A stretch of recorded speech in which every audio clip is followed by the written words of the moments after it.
เรื่องกำพร้าพี่น้อยเป็นอีกเรื่องหนึ่งที่ชาวลาวและชาวอีสานเล่าขานกันมาแต่ดนนานแล้วเป็นชาติหนึ่งของพระพุทธเจ้าที่จุติลงมาเกิดอยู่เมืองอินทปัตเป็นกำพร้าพ่อแม่ตั้งแต่ยังน้อยได้แต่ขอข้าวชาวบ้านกินเลี้ยงชีพ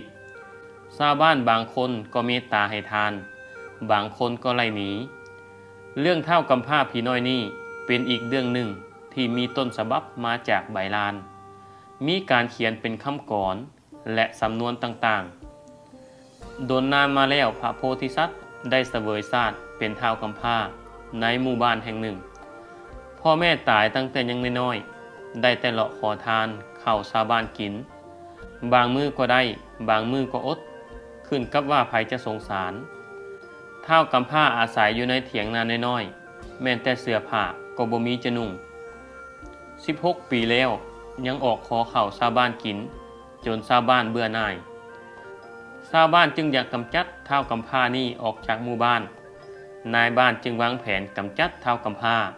เพื่ออยากให้ท้าวกำพร้าตายเองโดยบ่มีไผทำให้นายบ้านจึงคิดว่ามีที่ดินตนหนึ่งเป็นดินปราสาทมีความเค็ดหยำภายไปใกล้ก็บ่ได้มีต้นไม้ใหญ่และมีหนองน้ำอยู่บนนั้นอยู่ไกลหมู่บ้านพอสมควรภัยเข้าไปคิดจะทางให้ทางสวนอยู่แถวนั้นก็ตายจนหมด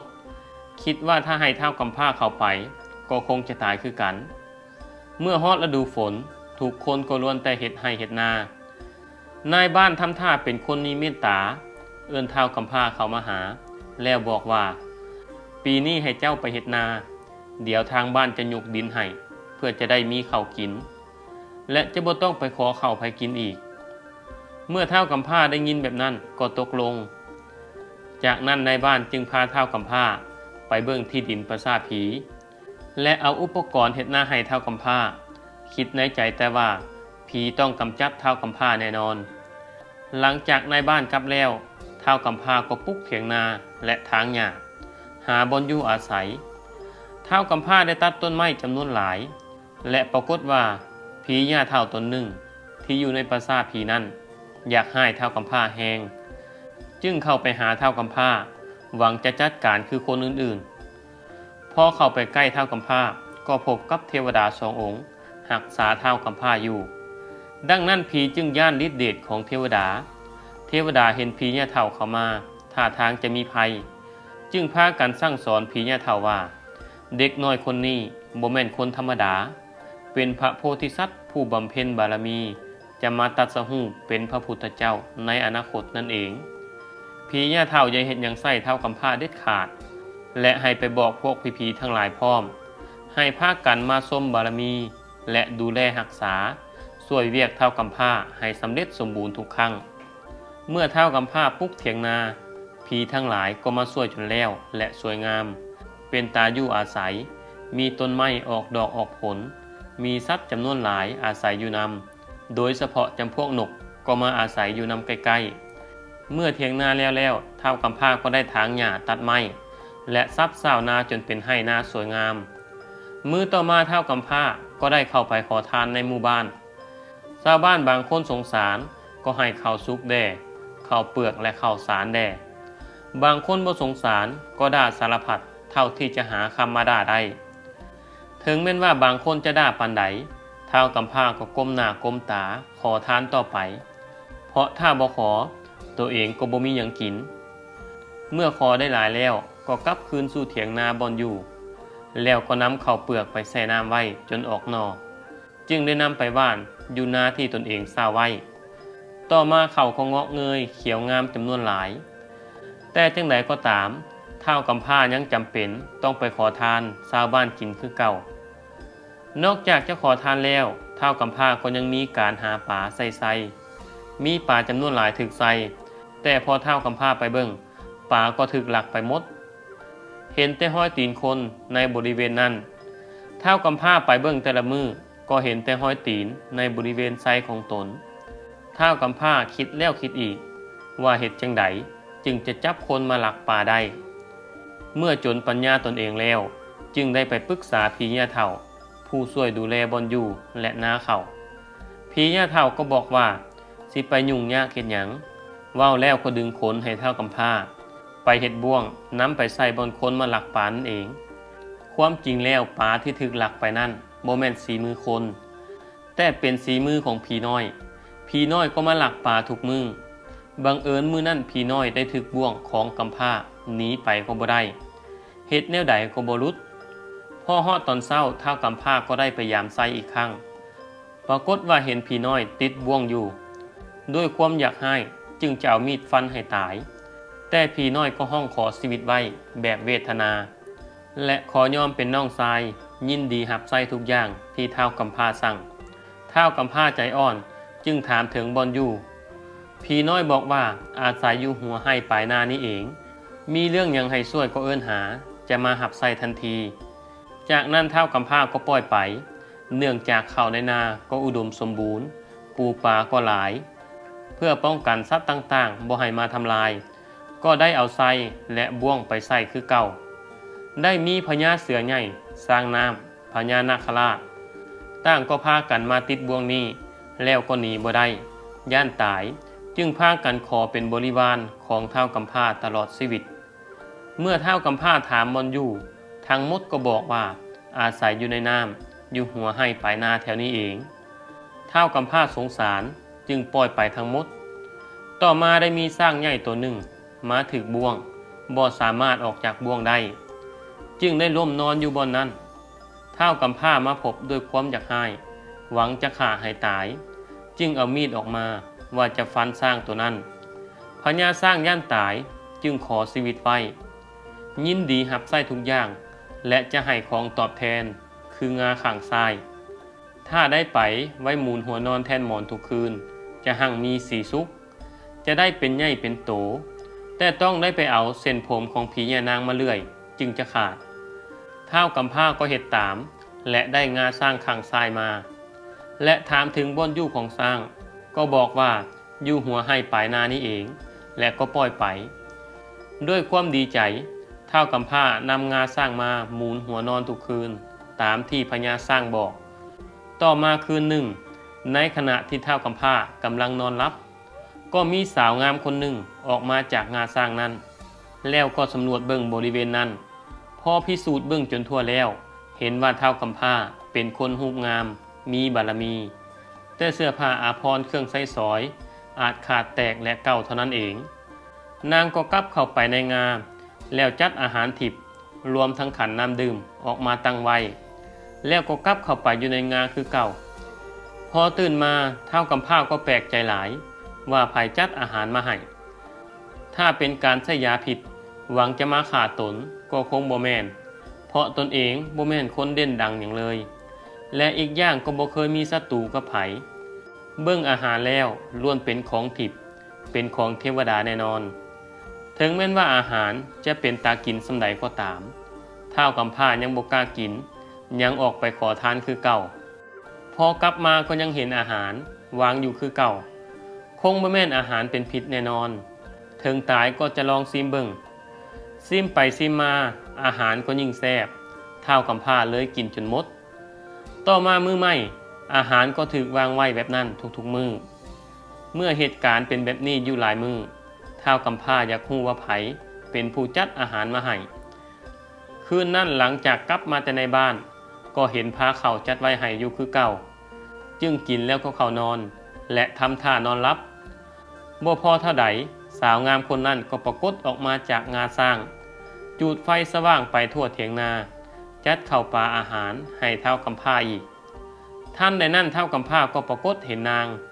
และก็เกิดความหักขึ้นมาทันทีคิดในใจว่าถ้าจะเข้าไปกอดย่านนางหายหนีไปเมื่อได้ท่าแล้วก็ทำทีเป็นเซล่มทับแล้วก็กอดเอานางจนต่อมาได้เป็นผัวเมียกันนางจึงได้เข้าไปในงาสร้างนำเอาเสื้อผ้าอาภรณ์เครื่องประดับต่างๆมาให้เท้ากำพร้า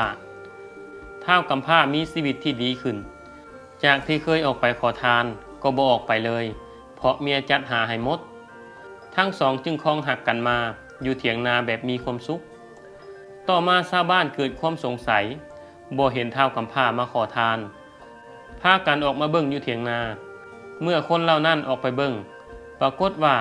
ท้าวกำพร้ามีสาวงามนั่งอยู่ทั้งข้างหยอกล้อล้มกันมีความสุขชาวบ้านเห็นแล้วต่างก็พากันตกใจและบ่เชื่อสายตาตนเองบ่เชื่อว่าท้าวกำพร้าจะกลายเป็นคนมีรูปงามและมีเมียงามแบบนี้คนในหมู่บ้านส่วนหลายยังบ่เชื่อคิดว่าคนกลุ่มนั้นตัวชาวบ้านทั้งหมดจึงพากันไปเบิ่งเมื่อคนเหล่านั้นเข้ามาเบิ่งท้าวกำพร้าใกล้ขึ้นพวกสัตว์ทั้งหลายโดยเฉพาะนกที่มาอยู่อาศัยชมบารมีของท้าวกำพร้านั้นก็พากันแตกตื่นเมียท้าวกำพร้าจึงออกมาเบิ่งว่าเกิดหยังขึ้นเมื่อนางออกมาชาวบ้านก็เห็นเต็มตาว่าเป็นสาวงามประดุจดั่งนางฟ้าหายิ่งใดในเมืองนี้มาเปรียบเทียบบ่ได้พวกผู้ชายทั้งหลายเกิดความอิจฉาอยากฆ่าท้าวกำพร้าและอยากเอานางไปเป็นเมียแต่ก็เฮ็ดบ่ได้เมื่อนางเห็นคนมาเบิ่งหลายแบบนั้นนางจึงใส่แหวนส่องแสงไปหาคนพวกนั้นพวกชาวบ้านตกใจย่านจึงพากันแล่นหนีกลับบ้านไปเมื่อในบ้านรู้ถึงเรื่องที่ท้าวกำพร้ามีเมียงามนายบ้านจึงวางแผนกำจัดท้าวกำพร้าจึงพาบริวารไปเบิ่งให้เห็นกับตาเมื่อเห็นแล้วจึงออกปากว่าเมียของท้าวกำพร้างามแท้ๆบ่น่าจะมาเป็นเมียท้าวกำพร้าผู้ทุกข์ยากเลยนางน่าจะเป็นมเหสีของราชาจึงสมควรนายบ้านจึงนำเรื่องนี้ไปบอกอำมาตย์ผู้ใหญ่ให้ฮู้เมื่อราชารับรู้แล้วพระองค์จึงตรัสว่าเฮาจะเฮ็ดแบบใดจะให้คนไปฆ่าท้าวกำพร้าแล้วเอานางมาเป็นมเหสีจะสมควรหรือบ่ในที่สุดอำมาตย์คนหนึ่งซึ่งมีความยุติธรรมในใจ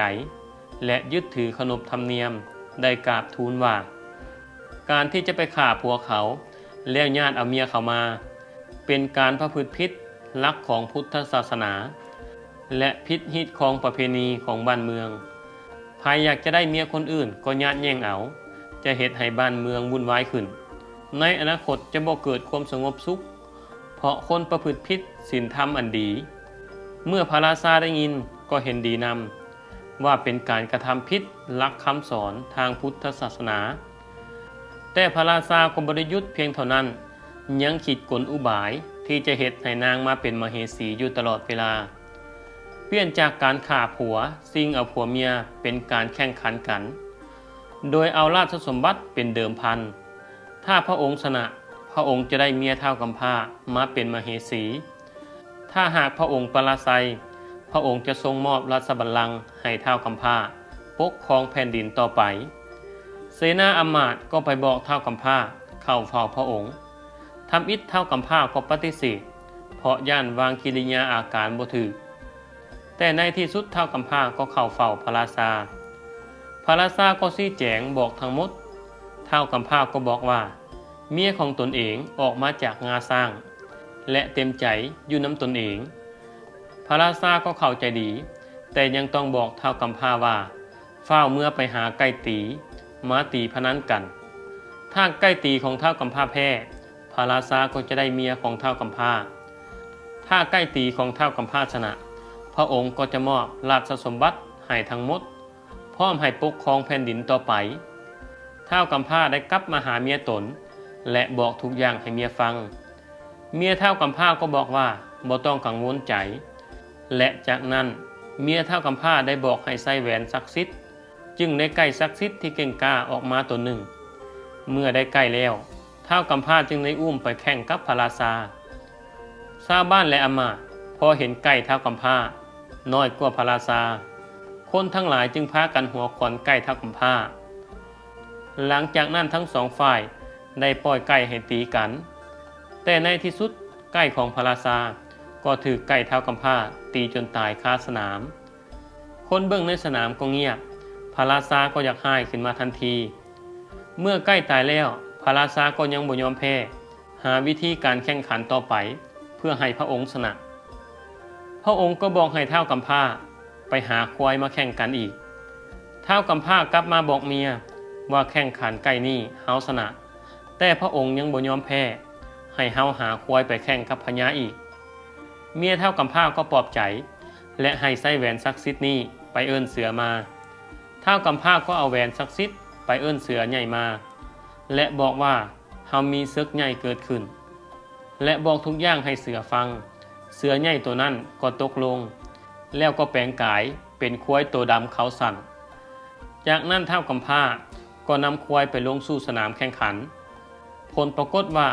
ควายพระราชาถือควายท้าวกำพร้าซนจนตายยิ่งเฮ็ดให้พระราชาอยากให้ขึ้นอีกพระราชาบอกให้ท้าวกำพร้าไปหาสร้างมาแข่งขันอีกท้าวกำพร้ากลับมือเฮือนด้วยความเศร้าและเสียใจบอกเมียว่าแข่งขันใกล้ก็ผ่านไปแข่งควายก็ผ่านไปแล้วยังจะให้เฮามาแข่งสร้างอีกเมียท้าวกำพร้าได้แต่คอยให้กำลังใจและบอกให้ใส่แหวนศักดิ์สิทธิ์เอิ้นพญาสร้างน้ำมาช่วยและบอกเหตุการณ์ทุกอย่างให้สร้างฟังสร้างก็ตกลงแล้วท้าวกำพร้าก็นั่งหลังสร้างไปสู่สนามแข่งขันเมื่อไปฮอดสนามแข่งขันคนทั้งหลายก็หัวขวัญสร้างน้ำตัวน้อยๆของท้าวกำพร้าคงบ่มีทางชนะสร้างพญาแน่นอนพอปล่อยเข้าสู่กันต่างฝ่ายก็สู่กันสุดฤทธิ์ตามสั้นเซิงของสร้างสุดท้ายสร้างน้ำของท้าวกำพร้าก็ชนะสร้างของพระราชาตายคาสนามยิ่งเฮ็ดให้พระองค์อยากให้ขึ้นไปอีกพระองค์ก็ยังคิดหาวิธีพนันแข่งขันต่อไปพระองค์ได้สร้างข้าทาสบริวารหาเนื้อสัตว์ใส่เกวียนไว้4เกวียนจากนั้นจึงสร้างให้ท้าวกำพร้ากินเนื้อสัตว์ทั้ง4เกวียนนั้นให้หมดภายในมื้อเดียวถ้ากินบ่เบิดพระองค์ก็จะยึดเอาเมียไปเป็นพระมเหสีทันทีเมื่อฮอดขีดจำกัดให้เฮ็ดแบบนั้นท้าวกำพร้าจึงฟ้าวกลับไปหาเมียของท้าวกำพร้าก็ปลอบใจและบอกว่าบ่ต้องกังวลให้ใส่แหวนศักดิ์สิทธิ์เอิ้นพญานาคขึ้นมาช่วยท้าวกำพร้าก็เฮ็ดตามนั้นและเล่าทุกอย่างให้พญานาคฟังจากนั้นพญานาคก็แปลงกายเป็นท้าวกำพร้าและก็เดินทางไปบ่อนที่เขาจัดเตรียมไว้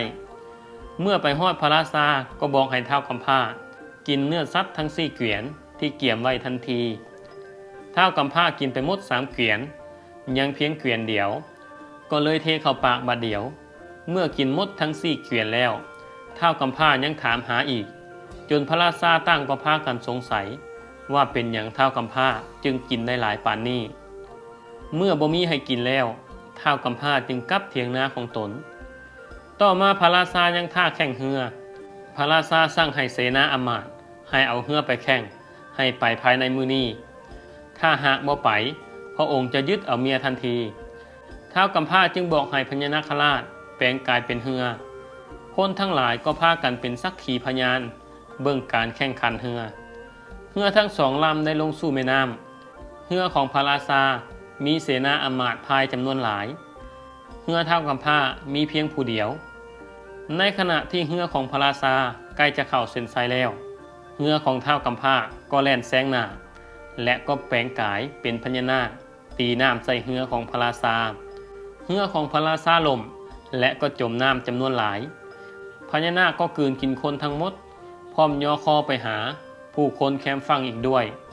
พระราชาก็ตกพระทัยแล้วก็สวรรคตในตอนนั้นและพระราชาก็ได้ไปเกิดเป็นพญาแถนมเหสีและเหล่าข้าทาสบริวารที่ยังเหลือพากันเศร้าโศกเสียใจต่อการสวรรคตของพระราชาบ้านเมืองตกอยู่ในความเศร้าหมองเพราะขาดผู้ปกครองเมื่อพระราชาสวรรคตไปเกิดเป็นพญาแถนก็ยังบ่ลืมความหักความอยากได้เมียของท้าวกำพร้าอยู่จึงวางแผนจะซิงเอาไปเป็นเมียให้ได้บังเอิญท้าวพี่น้อยที่ยอมเป็นน้องชายของท้าวกำพร้าได้ไปเป็นผู้หับใส่พญาแถนในฐานะผู้เบิ่งแยงความสะอาดและได้หู้แผนของพญาแถนจึงลงมาบอกท้าวกำพร้าตอนกลางคืนพญาแถนจะลงมาทางประตูเถียงนาเพื่อญาติเอานางขอให้เอาบ่วงที่เคยดักซับนั้นไปไว้อยู่หน้าประตูเมื่อพญาแถนลงมาก็ได้ติดบ่วงนั้นทันทีแม้นจะใส่เวทมนต์คาถาบทใดก็ออกบ่ได้พอมาฮอดตอนเช้าท้าวกำพร้าตื่นขึ้นมาก็เห็นพญาแถนที่กายห้างเป็นแพะที่ติดบ่วงอยู่นั้นจึงดึงมีดออกมาและบอกว่ากูจะเอาเนื้อไปเฮ็ดอาหารกินเพราะบ่ได้กินมาหลายมื้อแล้วแพะตัวนั้นย่านตายแต่ก็เฮ็ดหยังบ่ได้ท้าวกำพร้าเลยจูงไปไว้อยู่ตะฟังใกล้เถียงมีชายคนหนึ่งผ่านมาหาซื้อแพะและกายมาเห็นแพะที่ท้าวกำพร้าผูกไว้จึงถามซื้อน้ำท้าวกำพร้าท้าวกำพร้าบอกว่า บ่ต้องซื้อก็ได้ข่อยจะให้เจ้าฟรีแต่อย่าถอดเสื้อกบ่วงออกก็พอพ่อข้าเห็นว่าเสื้อกบ่วงนั่นเส้นน้อยจึงแกะออกแล้วหาใหม่มาแทนพอทรายแก้เสื้อกออกแพะตัวนั้นก็กลายเป็นพญาแถนหนีไปทันทีพอพญาแถนกลับไปก็รวมพลบริวารว่าไผจะไปนำพญาแถนเพื่อไปเอาเมียเท่ากำพร้าถ้าไผไปนำเอามาได้จะมีรางวัลให้อย่างงามแม่เงาเป็นบริวารของพญาแถนอาสาไปเอานางมาเองซึ่งพี่น้อยอยู่ในกองประชุมนั้นก็หู้แผนของแม่เงาคือไปรีดอยู่น้ำฟืนเมื่อนางตื่นมาตอนเช้าจะจับเอาฟืนก็จะตอดนางให้ตายเมื่ออ้ายพี่น้อยหู้แผนของแม่เงาแล้วก็เฝ้าลงไปบอกเท่ากำพร้าและเมียว่ามื้ออื่นเช้าอ้ายพี่น้อยจะลุกไปดังไฟเองพอมาฮอดตอนเช้าอ้ายพี่น้อยก็ลุกมาใต้กระบองส่องหาแมงเงาอยู่กาบไม้พอเห็นแมงเงาอยู่นำกาบไม้จึงเอาไม้ตีจนละเอียดเมื่อแมงเงาไปโดนพิษสังเกตพญาแถนจึงเอื้อนสัตว์ทั้งหลายมาประชุมอีกว่าไผจะไปเอานางมาแทนงูเห่าก็อาสาไปและบอกว่าจะไปรีอยู่หมอเขาอ้ายพี่น้อยฮู้แล้วก็ฟ้าวลงไปบอกเท่ากำพร้ากับเมียพอตื่นหุ่งเศร้าอ้ายพี่น้อยฮู้ว่ามีงูเห่าอยู่ในหม้อจึงได้เอาฝาหม้อปิดหม้อทันที